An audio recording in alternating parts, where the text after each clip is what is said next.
Mga idol, pauwi na po tayo. Kasama ko po si Kobe Bryant. So ride out na po kami. Hindi po tayo masyadong nakapag-vlog dun sa Toledo Bus dahil sobrang dami po ng tao mga ka-idol. Baka sabihin nakatakas tayo sa mental hospital o planetang Nemik mga ka-idol. Kaya medyo nahiya ako mag-vlog mga ka-idol. Sobrang dami ng tao dun sa Toledo Bus. Talagang sikat na sikat mga ka-idol. Talagang ito pinasok namin. Tingnan nyo naman yan, lol. Gaano kahirap mag-antik ng post. Liblib na lugar mga idol. Ayan.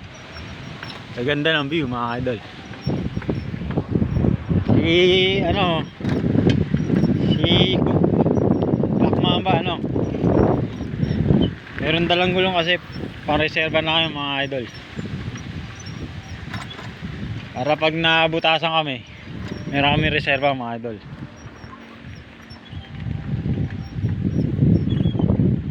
Tapos ako po yung yung malupit na driver mga idol, si Paul Walker ng Fast and the Furious, aka Chucky. Papakita ko po sa inyo yung magagandang view dito sa dinaanan namin dito sa pauwi na po kami ni The Black Mamba Kobe Bryant mga idol.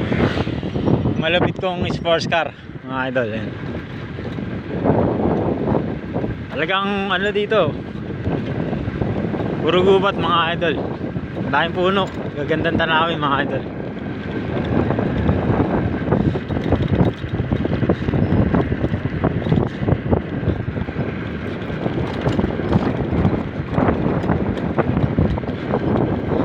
Yung driver nakawanan lang yan mga idol.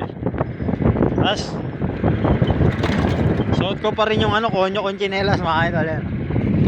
Ako lang nakagawa niya sa buong Pilipinas saka buong mundo. Yung nagdadrive pero yung tsinelas magkaiba yung pares.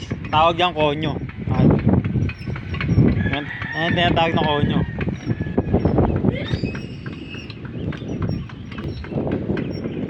Hanggang dito lang po yung vlog natin mga idol.